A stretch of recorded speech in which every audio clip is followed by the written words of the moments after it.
Welcome to What Was He Thinking? My name is A.B. Bracewell. Today I'm going to be your personal tour guide through a man's psyche. Take this journey as we explore why a man thinks the way he thinks, why a man acts the way he acts, and why a man feels the way he feels. No questions off limits, and no topics too hard. By the end of the show, you'll have a better insight and a better understanding of who we are as men. And we are continuing on our series of the education of Black men in America, the sexual education of Black men in America. This topic is part 2 of the conversation that we was already having, healing the hurt that we caused. But this episode, we have the ladies. They're going to be joining us, and they're going to put us on a hot seat. They have questions that they want answered, and we're going to have some answers for them. So please, without further ado, help me welcome my guest to another episode of What Was He Thinking? Please, let's go around and introduce ourselves real quickly, and then we're going to jump right into the conversation. Hi, I'm Shanice Johnson. I'm a mother of 2 sons, so this will be a great conversation. Hi, I'm Dacia Mitchell on Facebook, and I'm single, no kids yet, and I'm looking forward to talking with you guys. Hey, ladies, I'm Donovan West, and I'm sure you have some questions and comments from if you saw that episode. So let's go. Let's do it. Let's go. So before you, Daisy and Shanice, before you even ask your questions, because I know you have some. I have one question for you, and then the show is yours. This is your show after that. My question is, how would you say the unhealthy sexual habits of Black men have affected women in relationships? I just want to hear your thoughts on that. I can't speak for all women because all women don't view that the same way. I can only speak for myself and people who might share the same feeling. But it's been really, really, for the lack of a better word, screwed up. Everyone doesn't come from the same background, and I understand it. However, there's a lot of excuse with age. I did listen to the last episode, and it's amazing how I was in a different space as far as my sexual education at 13 versus my peers. So I really do think background association has a lot to do with our upbringing, whether or not it's the same or not. But yeah, it's affected people more so in a negative way than a positive way, and you can see that in the world. I basically want to piggyback off Shanice as well. I feel like because of the lack of education in that area, look where we're at now. You have so many single individuals, and it's to the point where we're hurting each other. And so because we didn't have a role model per se, or being taught the right way, and then men not knowing how to really express their emotions, I feel like, speaking from my personal experience, it has taken me from where I'm at the place now where I'm not even sure if I want to be in a relationship, because it takes a lot out of me, because I feel like I have to do the work for the men and myself. So I feel that with their lack of upcoming and having that role model and being taught the right way, and as well as expressing their emotions and being upfront, having uncomfortable conversations when it's necessary, it has caused us to where we have shut down. And I'm talking about myself. I can't speak for all women, but I'm just to that point where I just don't want to, bother. So I feel that with the hurt that we have endured from most men, not all, it has caused a lot of women to be discouraged, to be hurt, to where they're not open to dating, and that's where I am. So that's how I feel about it. I definitely appreciate it. I definitely appreciate hearing that. So Donovan, we're on a hot seat now. So the show is in your hands, ladies. Whatever you have, whatever questions, opinions, or thoughts you might have, go ahead and feel free to fire off. I can start since I'm unmuted. So one of my questions I do have is, do you expect sex when dating and or courting a woman? Meaning, does it come with the territory? If you date me or if we're courting, sex is mandatory. Well, I would definitely, I see that as two different questions. Mandatory, no. But now I'm speaking from a man in his 40s. I'm speaking from a man that have experienced and grown and matured to this level. Now, I was not always at this level, and I would never say it was mandatory. But what I would say, if in my younger years, I would say, later teens, in my 20s, even maybe early 30s, even though sex wasn't mandatory, if I wasn't getting it from the person that I was talking to, I definitely will pursue someone else, someone that I could get it from. So I would never put like pressure on someone to have sex. I would never push someone to have sex. But in my earlier age, or my more immature age, it was definitely wanted. It was desired, and I expected it. And if I didn't get it, I would find someone else to date. But now as I matured and got older, and started to understand healthy ways of expressing my sexuality and seeing women, seeing relationships, that definitely changes where it's not mandatory and it's not even expected at this stage in my life. But that came with time. That came with time. I think sex is the given. I think sex is the given. I think it's so much the given when you are in the dating, and I'm gonna break it down a little.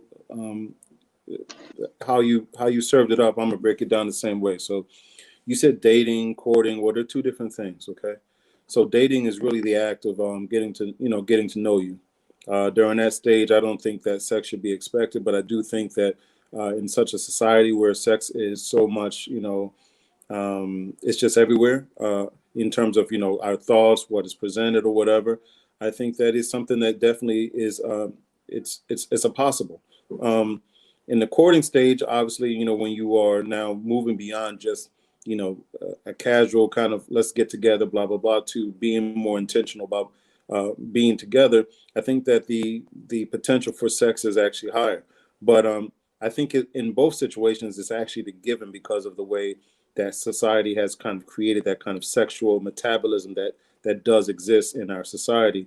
As a result of that, you know that the majority of people that are not into having sex need to share that up front, right? And that's important. I don't think there's anything wrong with doing that because that becomes the exception. Unfortunately, during these times, is that when you are dating early, whether it's just dating or the courting season, you should be like, hey, listen, by the way, I am celibate. I am not, I'm not having sex. I don't plan on having sex. That's not a part of the equation, so that you can at least manage expectations from that standpoint. So, and like AB mentioned, I believe that when you do get more mature, it's easier for you to actually put certain things in their place and say, okay, you know what? Before I thought that was extremely important, or as a result of maybe some past experiences, I recognized that maybe got in the way, and maybe I put too much value on that, and I never really got to know the person, right? So because maybe the sex was so great, I didn't even get a chance to really get into the personality, and as a result of that, as time goes on, right, and you're looking at what else, right, in terms of what else that relationship can bear, you recognize that you're really not you're not in love, you're in lust, right? So I think that time and wisdom, right? Hopefully, if you get some wisdom from those lessons, you learn to devalue sex, if you will. So it doesn't necessarily have to be mandatory. But I also agree with AB. You know, mandatory, no. I think whatever is mandatory is whatever you both create, and that's part of the pairing, right? In terms of identifying what you have in common, in terms of beliefs and interests. Okay. I just wanted to add something to it as I think about your question a little bit more. And again, I'm going back to what we're taught, like the education, you know, the influences we have growing up. Like, sex was the main thing. So, you know, the main thing for talking to a girl, getting her phone number at a certain stage of life, like that was the main goal. So yeah, at that point it was mandatory because as far as my influences and, you know, people I grew up around and the way I grew up, the relationship was not the goal. Even dating wasn't the goal. The goal was to have sex. You know, it's not till you go through those experiences and you kind of, what Donovan said, you realize where that leads to, where that starts to change, or when those things get tired, like you've done it to death. Like, okay, you know where this leads is it's a dead end road. So my mind starts to change and my perspective on it starts to change. So yeah, but in a younger age, dating and relationships was not something that we really went for. I mean, we kind of fell into that by accident. Are you guys aware of just because you desire sex doesn't mean you're ready for it? And the woman? I think that, you know, we're aware of that. I spoke to that actually in terms of, you know, what you may desire, or what may be something that you do versus what you're ready for. I think I gave a really good example of that in terms of, you know, just opening up and being transparent about, you know, an early episode of my life where, you know, I definitely didn't, you know what also came with that, right? In terms of with the sex came a higher level of intimacy and also not necessarily really taking inventory of who she is, like, you know, what she meant to me or what I may mean to her, and what is that, you know, what comes with that. So I think that at the end of the day, you need to be more mindful of those things, and if you're not, then you're going to definitely be, you know, you're going to have a lot of casualties, so to speak. Not while people are thinking about casual sex, no, you're going to have a lot of casualties in that situation because you're not thinking about all that's really taking place. And the last part about that also is one thing that I mentioned, and that is, you know, being willing to understand or be willing to have that tough conversation that's tied into your conviction. So if you are in that space where, you know, as AB said, you know, if that's really the goal, if the goal really is sex, if that's what the goal is, you know, be honest about where you are, you know. And I think that men, especially, or boys, let me say that, definitely will play the games and give the impression that it's about something else when the reality is, if that's all it really is, you know, you should probably be clear about that. Not probably, definitely be clear about it. That I think also is a good indicator of you not just growing up, but also being accountable. Yeah. And I would just add, you know, that hindsight is 2020. So yeah, right now when I look back, I can say, you know, I wasn't ready. I wasn't prepared. But at the time, at a younger age, I felt that I was ready because, kind of like we were saying in the other episode, the only thing that we was taught was, hey, it's a performance. This is how you put it down. This is what you do. And if I'm in my 20s or in my teens and I know I can form an erection, that's all the readiness I needed to have sex. So, I mean, at that point, I felt that, yeah, I'm ready. I have the equipment to do it. And she has the equipment to indulge me. But it's not till, you know, as I look back now and when you start to think of all the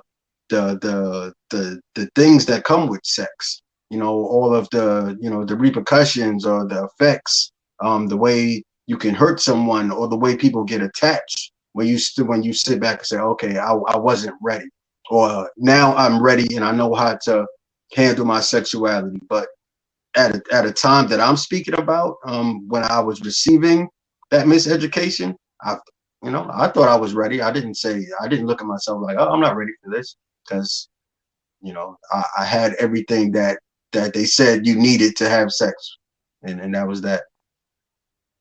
So my question to you guys is, what drives a man, or what would push a man, or make, I should say, want to cheat in his relationship? And instead of being upfront and open to the young lady on why whatever that reason is, instead of having that conversation, why act on it and cheat on that individual? Because that seems to be a big thing in our dating community now, where they're cheating on their marriage or when they're in a relationship and not having that conversation. So just being selfish and cheating instead of having that conversation. What are some things that would drive a man to cheat instead of letting that woman know?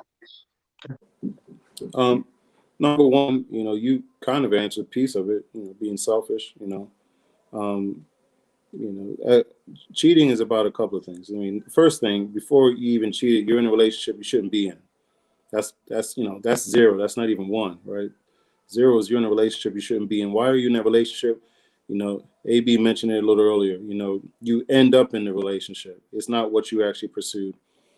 How did you get in that relationship? You got in that relationship because you feared losing her. You wanted to keep her to yourself. You were being selfish. You were like, look, I don't want no one else to have her. So you know what? I'm just going to go ahead and double down. And yes, you're mine. You're with me. I'm with you. Okay, whatever. And how I got in that relationship. I ended up in a relationship because I did not want to let her go. So, okay, great. I didn't want to let her go, but that's not the only toy that I wanted to play with, right? That's how we're thinking as boys, right? That's my truck, right? No, that's mine's, right? So meanwhile, as soon as somebody walks away from that, right, you leave the truck right there and you grab another truck, you grab another toy or something. So it again, and I say boy and I use toys because again, it is the second reason is immaturity, right? It's lack of maturity to say, you know what, I'm going to be greedy, I'm going to be selfish, and that's how I'm going to move. There are tons of philosophies around, monogamy versus polygamy and all that stuff. At the end of the day, it's a discipline, right? It's a discipline. Monogamy is a discipline. When you tie it into God and your belief in God, God is a discipline. Okay, so the fact that you have lack of discipline is also a lack of maturity on your part, because you did walk into this relationship stating that you would, but you didn't. So lack of maturity in that space, being greedy, being selfish, being immature, not being in a relationship that doesn't fulfill you, and not having the courage to step out of that relationship, leave the relationship, and look for what you really want. Those are a number of reasons why men and women cheat. I know men definitely get the they get the highlights for cheating. Men and women cheat. There's physical cheating. There's emotional cheating. Infidelity. That's even more prevalent. And in many ways, it's very serious. That's another show. I know AB will do that another time, but the point of the matter is that it's a lot about what you already know it to be. Having the courage to say, I'm not happy, and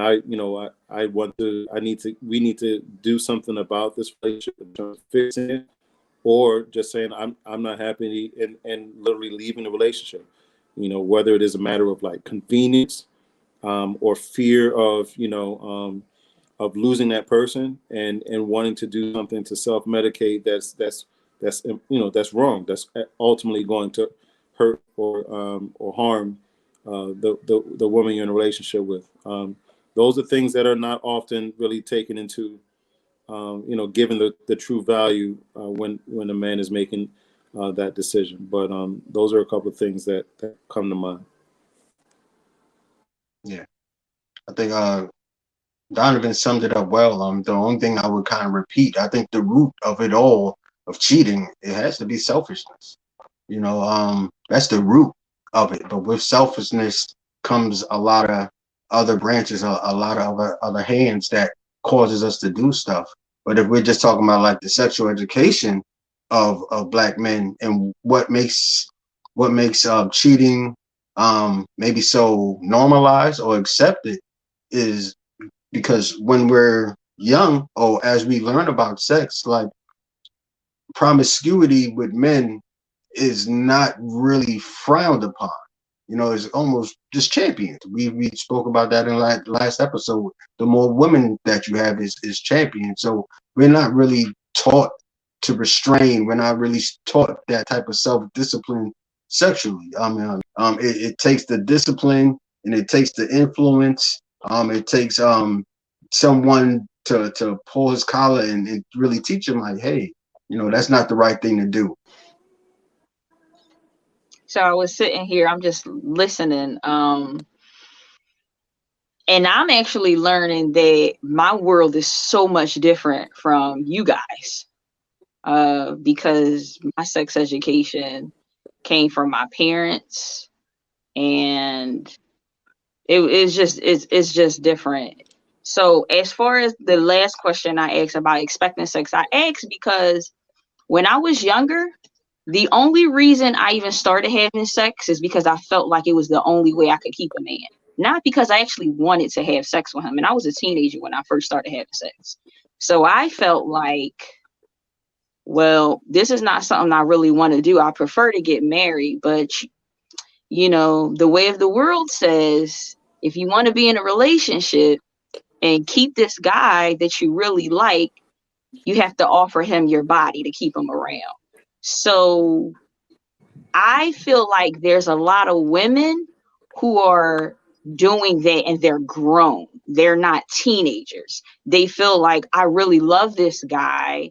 But this is something that I have to do to keep him around. And, you guys are like, at some point, yeah, it's expected. Or if I don't get it, then I'm going to get it from somewhere else. That puts a lot of pressure on a woman, and it doesn't make us feel good.